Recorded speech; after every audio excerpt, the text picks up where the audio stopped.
अस्सलाम वालेकुम स्टूडेंट्स, क्या हाल है आपके। मेरा नाम है अबरार चौहान। आज हम first year chemistry chapter number 8 के अंदर लोरी ब्रोंस्टेड कॉन्सेप्ट को स्टडी करने जा रहे हैं। इसके अंदर हम ये डिटेल में डिस्कस करेंगे कि लोरी ब्रोंस्टेड कॉन्सेप्ट ऑफ एसिड और बेस है क्या, एम्फोटेरिक स्पीशीज़ क्या होती हैं, और इसके अलावा अगर कॉन्जुगेट एसिड बेस पेयर है तो वो क्या चीज़ है, और कैसे हम एसिड और कॉन्जुगेट बेस या बेस और उसके कॉन्जुगेट एसिड्स की स्ट्रेंथ को कंपेयर कर सकते हैं। चलते हैं हम अपने लेक्चर की तरफ। स्टूडेंट्स, आज जो हम कॉन्सेप्ट पढ़ने जा रहे हैं वो है लोरी ब्रोंस्टेड कॉन्सेप्ट। इसमें एक्चुअली हम ना कॉन्जुगेट एसिड बेस पेयर को डील करेंगे और हम पीके बी से हम डील करेंगे इस तरह के, अगर हमें के का पता हो हम उसे उसकी कॉन्जुगेट बेस के बी की जो स्ट्रेंथ है या वैल्यू है उसको निकाल सकेंगे। हमारा ये कॉन्सेप्ट ना थोड़ा सा आप यूँ समझ लें डिटेल में है, इसमें बहुत सारे पार्ट्स हैं जो हमने इंक्लूड करके पढ़ना है। उससे पहले ना हम अपने कुछ बेसिक जो इंफॉर्मेशन है, डिस्कशन है, उसको क्लियर करते चलते हैं, देन हम लोरी ब्रोंस्टेड कॉन्सेप्ट को डिटेल में पढ़ेंगे। सबसे पहली बात तो ये है कि हमें ये पता होना चाहिए कि जो के ए है, this is actually ionisation constant of acid. ये इंडिकेट करता है कि कोई एसिड कितना स्ट्रॉन्ग है, कोई एसिड कितना वीक है। फॉर एग्जांपल HCl के लिए इसकी वैल्यू जो है वो 10 पावर 7 है और H2S के लिए इसकी वैल्यू बहुत कम है, 10 पावर -7 है। तो अपेरेंटली इसकी जो वैल्यू है वो फ्लक्चुएट करती है ज़्यादा या कम में। तो जिसकी ज़्यादा होती है 1 से ज़्यादा ग्रेटर वैल्यू होती है वो स्ट्रॉन्ग होता है, और 10 पावर 7 HCl की है वो तो बहुत ही स्ट्रॉन्ग एसिड है। सो K is actually a quantitative measure of strength of acid। के बी क्या है? के बी जो है ना ये बेस की स्ट्रेंथ को इंडिकेट करता है, बेस की स्ट्रेंथ को इंडिकेट करता है। इसमें भी सेम है, अगर इसकी वैल्यू ज़्यादा होगी तो बेस स्ट्रॉन्ग होगी, इसकी वैल्यू कम होगी तो बेस कमज़ोर होगी। के डब्ल्यू क्या था? K W was actually a constant quantity which was ionic product of water, and at 25 degree the ionic product of water was equal to 10 power -14 at 25 degree. अब ये बात हमने समझ लेनी है कि 25 डिग्री के ऊपर जो KW है यानी कि आयनिक प्रोडक्ट ऑफ वाटर है ये कांस्टेंट है। आपने इसको यूँ नहीं समझना कि ये हम एसिड और बेस की तरह ये कोई ऐसी वैल्यू है जो वाटर की स्ट्रेंथ को बताएगी। No, it's a constant value है सर्टेन टेम्परेचर, पर्टिकुलर टेम्परेचर।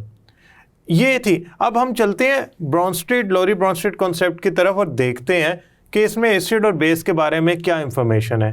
सबसे पहले तो लोरी ब्रोंस्टेड कॉन्सेप्ट के मुताबिक बेस क्या होती है? इट इज़ अ स्पीशीज़, ये एक ऐसी स्पीशीज़ होती है विच एक्सेप्ट प्रोटॉन। ये एक ऐसी स्पीशीज होती है जो प्रोटॉन को एक्सेप्ट करती है। It could be a neutral molecule और it could be a charge species. ये चार्ज भी हो सकती है, न्यूट्रल भी हो सकती है। फॉर एग्जांपल अमोनिया, ये वाटर में अगर डिज़ोल्व किया जाए तो ये वाटर के बारे में मैंने क्या बताया था आपको? वाटर एक्चुअली 2 पार्ट्स पे होता है, हाइड्रोजन और हाइड्रोक्सल। इसमें हाइड्रोजन पॉजिटिव आयन होता है, हाइड्रोक्सल नेगेटिव आयन होता है। तो ये अमोनिया हाइड्रोजन को आयन को कैप्चर करके बनाती है अमोनियम आयन और पीछे छोड़ जाता है hydroxyl ion. So production of hydroxyl ion और acceptance of hydrogen ion both indicates कि ये एक अच्छी बेस है, एक बेस है। स्ट्रॉन्ग है या वीक है उसके लिए केबी की वैल्यू को हमें चेक करना पड़ेगा कि इसकी केबी की वैल्यू क्या है। केबी की वैल्यू अगर अमोनिया की ज़्यादा होगी तो वो स्ट्रॉन्ग होगी। अब हम चलते हैं दूसरी तरफ, एसिड की तरफ। एसिड एक ऐसी स्पीशीज होता है जो कि डोनेट करता है प्रोटॉन को। एसिड एक ऐसी स्पीशीज होता है जो डोनेट करता है प्रोटॉन को। फॉर एग्जांपल आपके पास है HCl, आपने इसको वाटर में डिज़ोल्व किया, तो वाटर में डिज़ोल्व करने के बाद चूंकि इसका रिवर्सिबल रिएक्शन बहुत नेग्लिजिबल होता है, सम टाइम सम हाउ इसको हम सिंगल एरो से शो कर रहे होते हैं बुक में मुख्तलिफ जगहों पे, लेकिन आयोनाइजेशन का प्रोसेस है, लिहाजा मैंने इसे रिवर्सिबल रिएक्शन के तौर पे शो किया है और ये बनाएगा HCl बनाएगा H3O पॉजिटिव और दूसरा बनाएगा Cl नेगेटिव। नाउ स्टूडेंट हुआ क्या है, इसने हाइड्रोजन आयन एक्सेप्ट किया और इसने हाइड्रोजन आयन डोनेट किया। हाइड्रोजन आयन डोनेट करने वाली स्पीशीज जो है वो कहलाती है डोनेट करने वाली एसिड, एक्सेप्ट करने वाली कहलाती है बेस। फॉर एग्जाम्पल मैं HCl और अमोनिया का रिएक्शन कराऊं तो HCl अपना हाइड्रोजन आयन अमोनिया को डोनेट करके उसे अमोनियम आयन में कन्वर्ट कर देगा और खुद क्लोराइड आयन में चेंज हो जाएगा। अब एक और स्पीशीज होती है जिसको हम एम्फोटेरिक कहते हैं, उसके लिए बड़ी एक ज़बरदस्त एग्जांपल है HSO4 नेगेटिव। अब गौर से देखना आपने इस बात को, क्योंकि ये बात थोड़ी सी कॉम्प्लेक्स है। अगर मैं ये कहूँ कि ये वाटर में डिज़ोल्व होकर अपना हाइड्रोजन आयन वाटर को डोनेट कर रहा है तो ये कन्वर्ट हो जाएगा H3O पॉजिटिव और SO4 नेगेटिव में, यानी कि ये वाटर को अपना हाइड्रोजन आयन क्या कर रहा है, डोनेट कर रहा है। अब ये अपना हाइड्रोजन आयन वाटर को डोनेट करके वाटर को हाइड्रोनियम आयन में कन्वर्ट कर देगा। देखें इस बात को गौर से समझे, इसने इस रिएक्शन में क्या किया है, अपना हाइड्रोजन आयन डोनेट किया है तो SO4 माइनस से SO4 माइनस 2 में कन्वर्ट हो गया, ये हाइड्रोजन आयन डोनेट हुआ। अगर मैं इसको इस तरह लिखूं कि इसने अपना हाइड्रोजन आयन एक्सेप्ट किया, एक्सेप्ट करके बनाया H2SO4 और वाटर का हाइड्रोजन आयन जब एक्सेप्ट हो जाएगा तो साथ बनेगी OH नेगेटिव। मैं अगर इस बात को यूं लिखूं कि इसने इस रिएक्शन में, इस डायरेक्शन में हाइड्रोजन आयन एक्सेप्ट किया। अब देखिए इसे जब मैं वाटर में डिसॉल्व करूंगा तो मेरे पास दो पॉसिबिलिटीज़ हैं। यह हाइड्रोजन आयन एक्सेप्ट भी कर सकता है, H2SO4 बनाएगा, हाइड्रोजन आयन डोनेट भी कर सकता है और SO4-2 बनाएगा।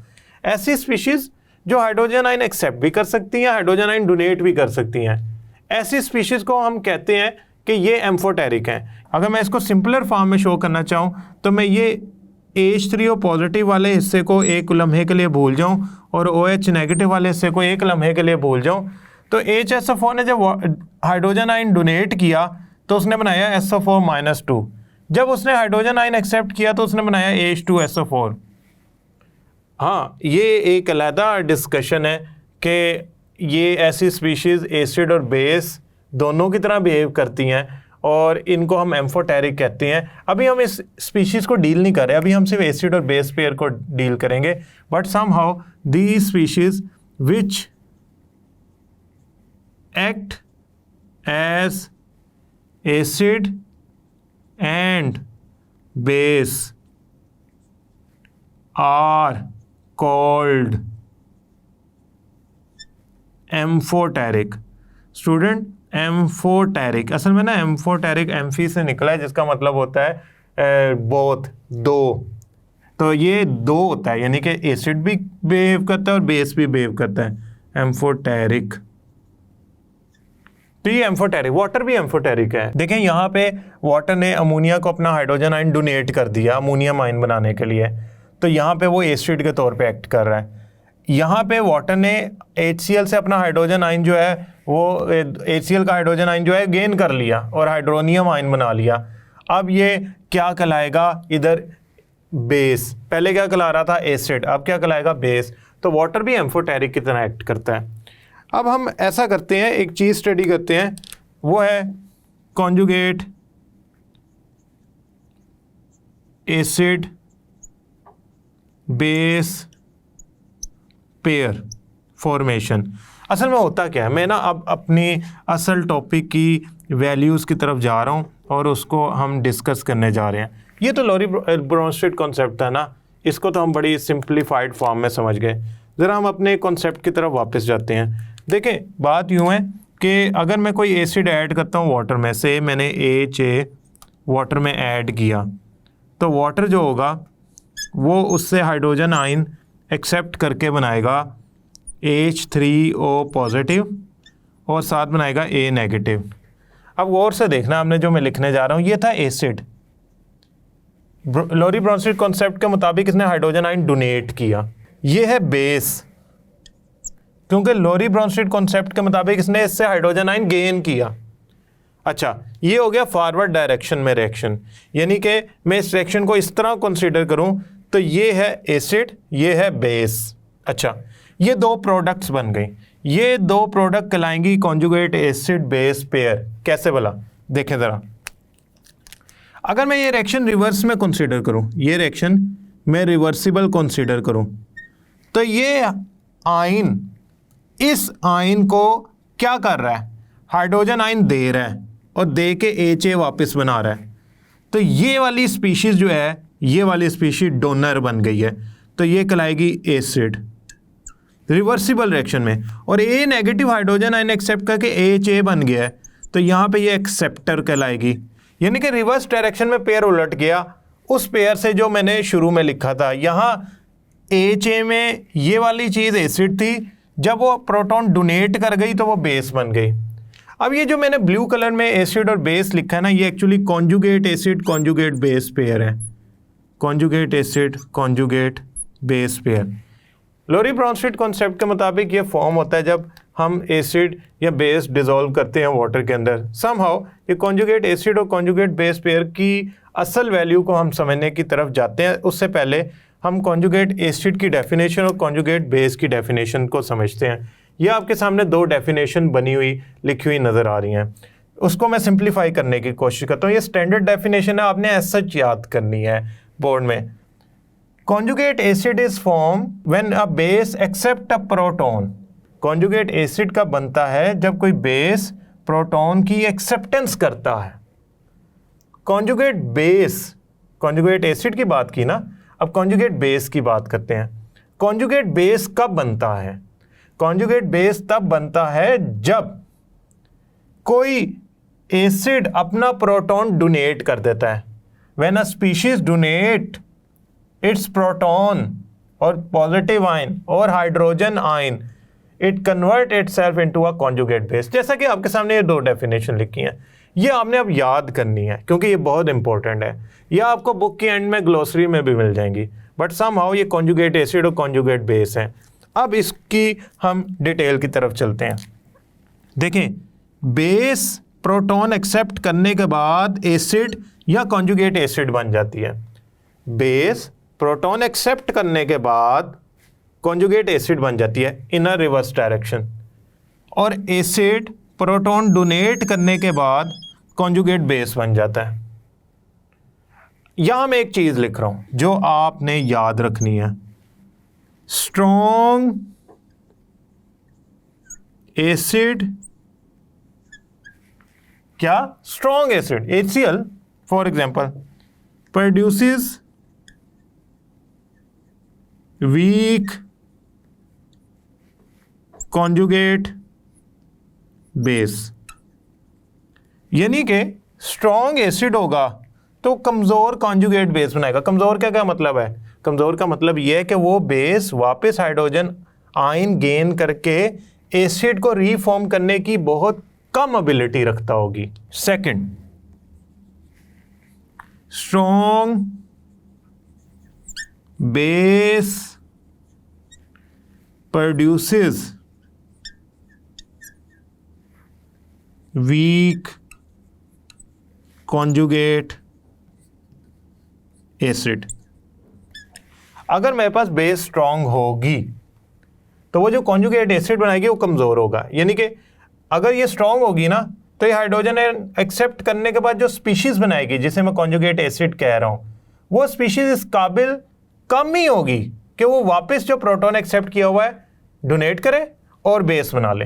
यानी कि रिवर्सिबल रिएक्शन कम से कमतर होगा अगर बेस स्ट्रांग होगी। Same for the reversible reaction कम से कमतर होगा अगर एसिड स्ट्रांग होगा। व्हाट इफ अगर एसिड वीक हो? एसिड अगर वीक होगा, एसिड अगर वीक होगा तो उसकी कॉन्जुगेट बेस स्ट्रांग होगी। इसका मतलब क्या हो गया? इसका मतलब ये हो गया, ये जरा रिलेशन हम लिख लेते हैं ना। Strength of acid, strength of acid is inversely proportional to conjugate base strength, and same यही रिलेशन आप लिखेंगे बेस के लिए। बेस के लिए क्या लिखेंगे? Strength of base is inversely proportional to conjugate acid strength. उसके कॉन्जुगेट एसिड बनाएगा, बेस अपना कॉन्जुगेट एसिड बनाती है, यानी कि जो पेयर है ना ये एक्चुअली फॉर्म हुआ फ्रॉम एसिड बेस। यहां एक चीज और समझे कि अगर मैं इसका Ka लिखना चाहूं, इसको मैं कह देता हूं इस इक्वेशन का Ka लिखना है। पहले तो मैं Kc लिखूंगा ना। Kc क्या आएगा इसका? H3O positive A negative divided by HA H2O। अब ये जो H2O है ना, इसकी तो वैल्यू होती है कांस्टेंट, और ये कांस्टेंट से मल्टीप्लाई होकर प्रोड्यूस करता है Ka, जो कि क्या था मैंने शुरू में आपको बताया कि Ka actually represent the strength of acid.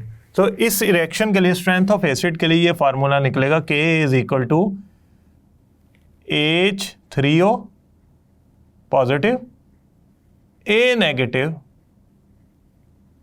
और HA। स्टूडेंट एक बात जरा गौर से सुने, ये जो H3O है ना, ये असल में वो हाइड्रोजन आयंस हैं जो एसिड प्रोड्यूस कर रहा है, और उसमें वाटर का कंट्रीब्यूशन जो है, चूंकि वो लार्ज एक्सेस है, उसकी क्वांटिटी जो है वो हम कांस्टेंट कंसीडर करते हैं। लिहाजा मैं इसको लिख सकता हूँ इस तरह Ka फाइनली H पॉजिटिव, यानी कि मैं इसको रिप्लेस कर रहा हूँ हाइड्रोजन आयन से, क्योंकि एसिड जितने हाइड्रोजन आयन बनाएगा वही एक्चुअली हाइड्रोनियम आयन में कंट्रीब्यूशन कर रहे हैं ना। A नेगेटिव और HA, ये आ गया मेरा Ka की फाइनल वैल्यू। अब मैं ऐसा करता हूँ कॉन्जुगेट बेस के लिए निकालता हूँ। देखिए मैंने एक स्टेटमेंट दी है, मैंने इसको प्रूव करना है, तो उसके लिए मैं Ka Kb फॉर एसिड और इसकी कॉन्जुगेट बेस के लिए Ka और Kb निकालता हूँ। फिर मैं उनका रिलेशन फाइंड करूँगा, उस रिलेशन से ये मेरी स्टेटमेंट प्रूव होगी। सो टेक्निकली मैं करने का जा रहा हूँ, मैं Ka और Kb का रिलेशन फाइंड करने जा रहा हूँ with the help of Kw, यानी कि मैं एसिड और उससे बनने वाली कॉन्जुगेट बेसिस की स्ट्रेंथ को कंपेयर करने जा रहा हूँ with the help of Kw।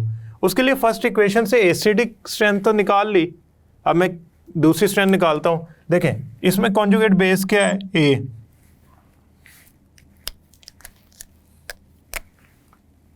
A negative, ठीक है, ये कॉन्जुगेट बेस है A नेगेटिव प्लस वाटर। अगर मैं इसे वाटर में ऐड करूं तो ये स्पीशीज़ कहेगी मेरे पे नेगेटिव चार्ज है, मुझे हाइड्रोजन आयन दे दें। ये बना लेगी HA और साथ बनेगा हाइड्रोक्सिल आयन। हुआ क्या है इस रिएक्शन में? A थी बेस, कॉन्जुगेट बेस थी ना किसकी? HA की। उसने हाइड्रोजन आयन एक्सेप्ट कर लिया और बना लिया HA। अब मैं अगर इसका KC निकालूं तो HaOH HaOH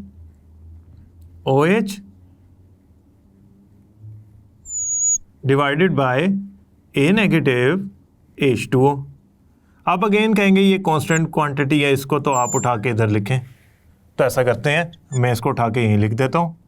ये बन गया Kc into H2O, Kc into H2O, ये बन गया HaOH negative divided by A negative.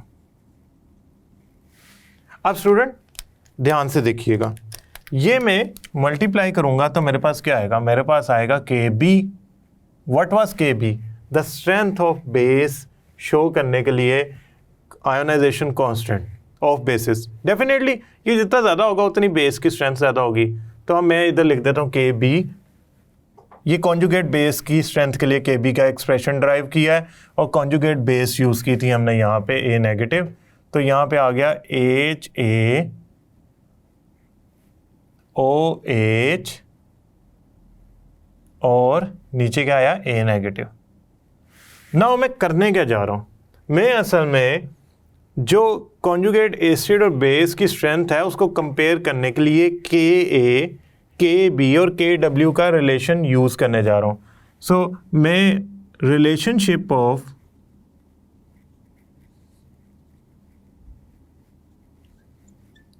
के ए, जो मेरा एसिड था उसकी स्ट्रेंथ, के बी उससे बनने वाली कॉन्जुगेट बेस की स्ट्रेंथ, और K W ionization constant, ionic product of water, dissociation constant of water, इसको मैं कंसिडर करने जा रहा हूँ 25 डिग्री पे।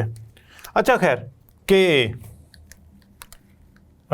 इसके नीचे लाइन लगा लें ताकि ये हेडिंग बने, हेडिंग के तौर पे नज़र आए। ओके स्टूडेंट्स, अब हम चलते हैं के ए। के मेरे पास निकला था H पॉजिटिव, A नेगेटिव और H A के तौर पे, एंड के बी निकला था H A OH negative A negative. अब ऐसा करते हैं, इन दोनों को हम क्या करते हैं, मल्टीप्लाई करते हैं। सो मल्टीप्लाई करने के लिए हमें क्या करना पड़ेगा, के ए को के बी से मल्टीप्लाई करना पड़ेगा। देखते हैं क्या आता है। मैं इक्वेशन की ये वाली फॉर्म और ये वाली फॉर्म आपस में मल्टीप्लाई कर रहा हूँ। के ए की वैल्यू क्या है, H positive A negative divided by concentration of initial acid added multiply by, यानी कि के ए की वैल्यू आ गई, के ए की वैल्यू आ गई। अब के बी की वैल्यू लिखते हैं, H A OH negative divided by A negative. अब आप गौर करें इस बात को, और ये आपने बात याद रखनी है।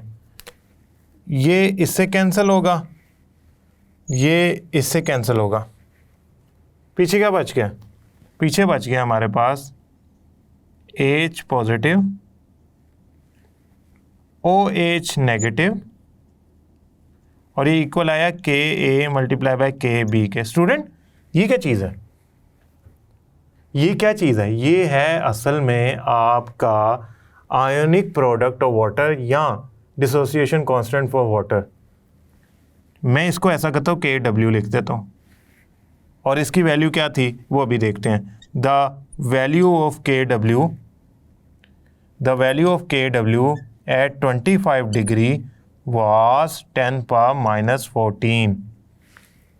अब मैं इसको फर्दर रेक्टिफाई करता हूँ, सॉरी मॉडिफाई करता हूँ। मैं ऐसा करता हूँ, ये वैल्यूज़ ना बहुत छोटी होती हैं। साइंटिफिक नोटेशन में अगर लिखें 1.7 10⁻16 1.6 10⁻7 इस तरह की वैल्यूज़ होती हैं, which is very difficult to use in mathematical equations. तो हम क्या करते हैं, इसका नेगेटिव लॉग ले लेते हैं, जिससे ये वैल्यूज़ जो होती हैं सिंप्लीफाई होके एक कॉमन नोटेशन में आ जाती हैं या ऐसे एक्सप्रेशन में आ जाती हैं जो बहुत ईजी टू यूज़ है। सो हम इस पे नेगेटिव लॉग अप्लाई करते हैं। के ए के बी के डब्ल्यू।